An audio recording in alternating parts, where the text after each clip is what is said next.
moi, c'est un slam. Un slam de Jimmy.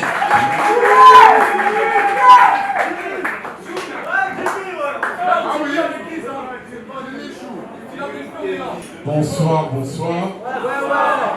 Est-ce que les enfants de Dieu sont là? Est-ce que les enfants de Dieu sont là? Est-ce qu'on peut acclamer le Seigneur là? On peut pousser un peu de joie pour le Seigneur. Alors, grande est ma joie de pouvoir être parmi vous ce soir. C'est toujours un plaisir de pouvoir voir des jeunes se retrouver autour, pas autour d'une bière, mais autour de la parole de Dieu, autour d'une initiative qui permet de pouvoir glorifier le Seigneur. Alléluia. Alors je vais partager un texte avec vous que j'ai intitulé « Le vent contraire ». Est-ce que tu peux m'aider à dire à ton voisin « le vent contraire ». Alors le vent contraire, avant de commencer même à parler de mon texte, c'est juste pour dire à une personne qui a reçu les promesses de Dieu, mais qui semble voir les choses aller dans le sens contraire, que Dieu est là. Amen.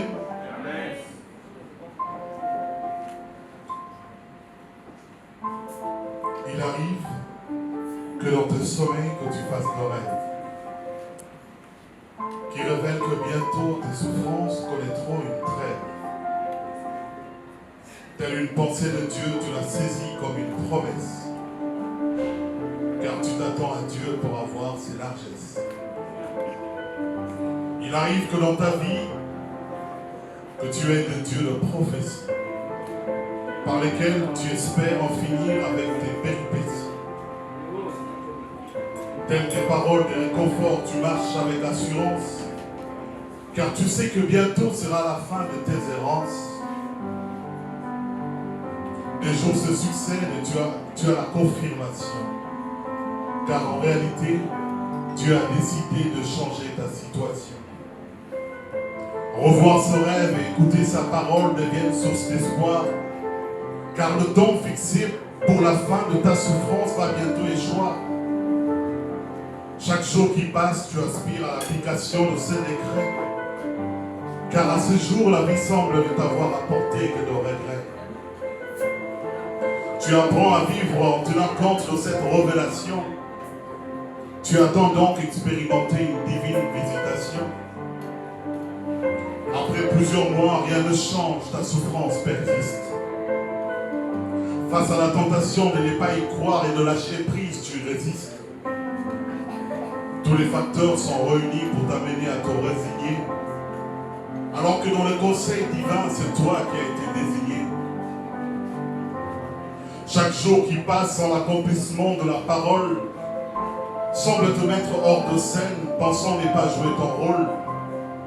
Tu passes désormais ton temps à la recherche de voies de secours, car tu crois que le temps de l'exaucement doit être court. Pour avancer, tu passes de moments de jeûne et de prière, mais tu crois que la voiture de ta vie semble faire marche arrière. L'effet d'avoir écouté Dieu commence à être remis en question, alors que le nœud du problème réside dans ta perception.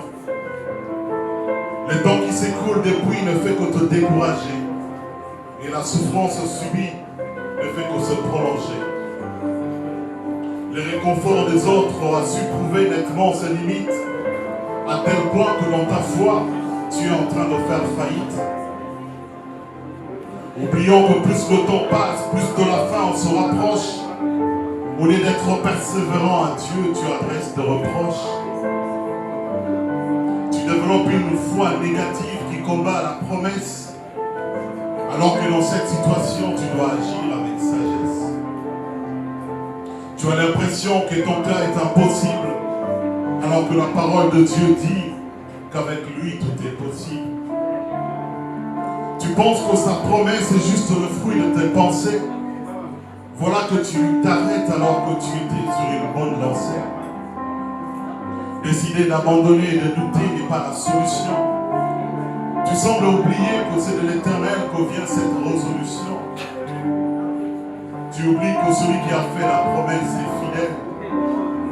Pour ta solution, il a placé des anges qui s'y attellent. Cette réalité contraire à sa promesse qui combat ton espérance est censée apporter à ta foi un élément essentiel qu'est l'endurance. Tu décides unilatéralement de quitter ton poste, car face à ces vents contraires, mauvaise est ta riposte. Tu oublies que si elle tarde, tu es censé l'attendre, car elle est en route et va bientôt t'atteindre. Sa parole finit toujours par s'accomplir, et c'est là dans le but de nous épanouir. Peu importe le vent qui souffle dans ta vie, ne laisse pas ébranler ta foi, sinon tu seras asservi. Mais regarde à Christ qui a accompli la plus grande promesse, et tu vivras l'accomplissement, et tu chanteras un chant d'allégresse. Mon frère, peu importe les vents contraires qui soufflent dans ta vie, regarde à celui qui a fait la promesse. Car celui qui a fait la promesse est fidèle. Garde ta foi en Dieu et la promesse de Dieu finira par s'accomplir.